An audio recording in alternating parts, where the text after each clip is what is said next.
Halo semuanya, selamat datang di segmen analisa. Sekarang kita update terkait dengan drama daging rendang di Palembang yang dimasak oleh konten kreator Willy Salim yang diklaim hilang begitu, tiba-tiba begitu aja. Ini kan sekarang kita sudah melihat ada dua belah pihak nih ya, baik dari pihak yang mewakili masyarakat Palembang dan juga Willy Salimnya. Willy Salimnya sudah mengucapkan permintaan maaf lewat video klarifikasi, tetapi hari ini aku lihat ada sekumpulan warga, konten kreator, aku lihat di sini di Palembang yang melaporkan Willy Salim ke Polda Sumatera Selatan. Waduh, kok sampai berhubungan ke lapor polisi juga? Pasal apa yang dilanggar begitu? Kita akan coba bedah bersama-sama terkait dengan pasal tersebut. Apakah ini akan berlaku atau tidak? Apakah Willy Salim akan menjadi tersangka atau bahkan laporan ditolak? Kita akan coba bedah di pasalnya, teman-teman. Tapi sebelumnya kita lihat dulu adalah permintaan maaf dari Willy Salim kepada masyarakat Palembang karena sudah membuat hal-hal yang tidak mengenakan, terutama dengan di sosial media yang mengatai warga Palembang A, B, C, dan D hal-hal negatif. Saya mau minta maaf yang sebesar-besarnya untuk seluruh warga Palembang yang tersakiti. Gara-gara kejadian rendang yang viral ini, banyak narasi yang tidak enak terhadap warga Palembang. Jujur, ini bukan salah warga Palembang. Ini sepenuhnya salah saya, karena saya kurang persiapan. Mohon maaf, saya pertama kali masak untuk orang sebanyak itu. Dan di bayanganku, bisa kumpul, berbuka bersama ribuan warga Palembang sudah lebih dari cukup. Tidak ada kekecewaan sama sekali terhadap rendang yang hilang itu. Malahan aku senang sekali melihat antusias warga. Karena pada akhirnya, rendang itu dimasak memang untuk dibagikan ke warga. Jujur, aku hanya kaget melihat antusias warga yang luar biasa. Ini warga ngambilin ya. Wow, pakai ember, pakai bak. Apa nggak panas itu ngambilinnya? Ini pelajaran berharga buat aku. Aku tidak merekayasa hal itu. Aku hanya tidak memperhitungkan hal tersebut bisa terjadi. Dan itu adalah kebodohanku.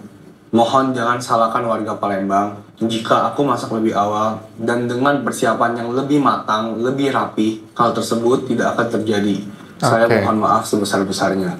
Iya, memang dia sudah mengakui ya, kalau ada beberapa kesalahan yang memang dia sudah akui dan juga dikritisi oleh sejumlah chef ya, kayak Chef Arnold kan yang bilang, ya yang bisa mengeksekusi kayak makan besar itu cuman Bobon katanya di Indonesia, ya kurang lebih adalah konten kreator yang memang suka masak terus dibagi-bagi makanannya. Dia mengakui ada beberapa poin kesalahannya, misalnya kayak masaknya harusnya lebih awal, karena masak rendang 200 kg itu kan nggak cepet ya. Dia masaknya jam 7 malam, di videonya ngomong, ini jam 7 malam, dagingnya baru masuk. Ya ampun, dagingnya baru masuk jam 7 malam. Terus warga di sekitar bilang, itu apinya kecil banget itu, sampai jam berapa baru mateng.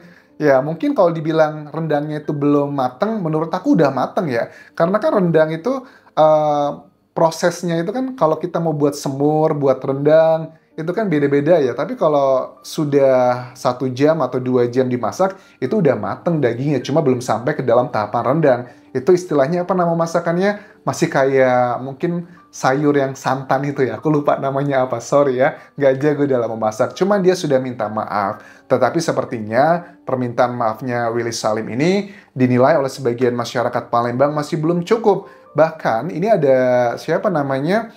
Rondot ya. Ini menuliskan di Instagramnya begini, izin Bapak Kapolda Sumsel, Kakak Ayu, kawan-kawan Wong Kito Galo, bantu kami untuk memperbaiki nama besar kota Palembang. Memperbaiki nama besar dengan cara apa? Ini yang dikatakan pada saat dia dengan timnya berada di Polda Sumatera Selatan ya, untuk melakukan laporan tersebut. Salam di Soboso Palembang. Hari ini Rondot selaku konten kreator Kota Palembang, Sumatera Selatan, dan bersama Gencar, bersama kuasa hukumnya dan kuasa hukum Rondot pribadi dari kantor Tulus Putra Law Firm. Nah, hari ini kita melaporkan Willy Salim, konten kreator yang telah membuat kegaduhan di Kota Palembang khususnya, sehingga kegaduhan ini membuat banyak statement-statement di sosial media yang menghina Palembang disamakan dengan perindapan, Palembang rakus, Palembang tamak, dan masih banyak lainnya. Oleh karena itu, kegaduhan ini, sehingga kami hari ini membuatkan laporan di Polda, dan izin Bapak Kapolda Sumatera Selatan, mohon dengan kerendahan hati kami untuk ditindak sebenar-benarnya sesuai hukum yang ada di Indonesia. Ini juga pro dan kontra. Ada yang menilai bahwa oke lah, bagus nih dilaporkan ngasih pelajaran, tapi banyak yang kontra juga mengatakan ngapain sih dilaporin? Kan memang faktanya seperti itu. Rendangnya hilang terlepas adanya kesalahan yang sudah diakui Willy Salim. Bagi aku pribadi menilainya gini teman-teman, ini kan lebih ke hukum sosial ya. Willy juga sudah mendapatkan hukum sosial ya, dengan banyak juga yang menghujat dia dengan pro kontra.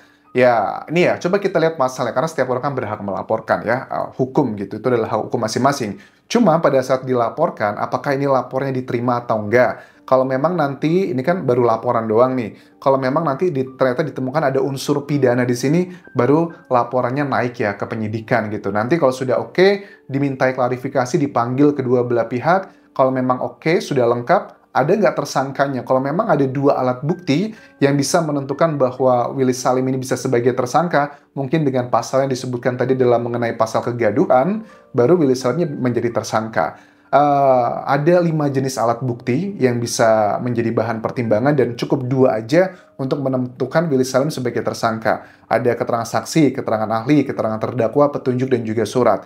Oke, kita coba lihat secara sekilas pasal kegaduhan itu apa aja sih?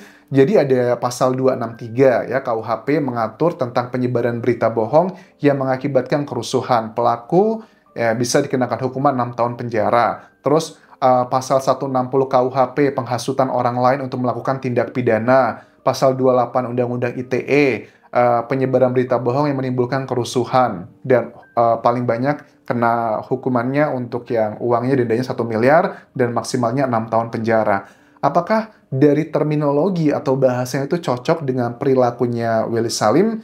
Ya, ini harus dibutuhkan juga keterangan ahli dari tim penyidik di Polda Sumatera Selatan juga pasti akan ngecek nanti nih.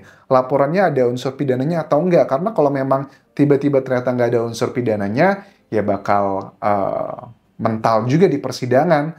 Terus juga untuk pasal yang kayak ITE ini kan diutamakan terlebih dulu adalah kayak permintaan maaf ya atau restoratif justice istilahnya ya, perdamaian dulu lah gitu, jadi biar tidak terlalu panjang. Dan ini pun sudah dilakukan loh oleh Willy Salim. Jujur secara pribadi kalau aku menilai dari kontennya Willy Salim, apakah ini settingan atau tidak, aku nilai sih bukan settingan ya. Tentang kehilangannya rendang tersebut itu kelihatan natural banget semuanya. Cuman memang aku harus kritisi ada beberapa hal yang seharusnya ini nggak dilakukan. Kayak misalnya ya dipersiapkan lah, masaknya tuh harusnya tuh kalau buka puasa momennya coba masaknya tuh dari jam 1 siang, jadi kan pas buka puasa tinggal dibagi-bagi gitu kan. Ini kan nggak, habis buka puasa baru masak-masaknya. Dia juga udah promosi di akunnya yang sangat besar dengan puluhan juta followersnya, orang sudah banyak datang, ya salah juga sih di situ. Jadi ya, apakah ini harus ada konsekuensi sampai hukum juga kah?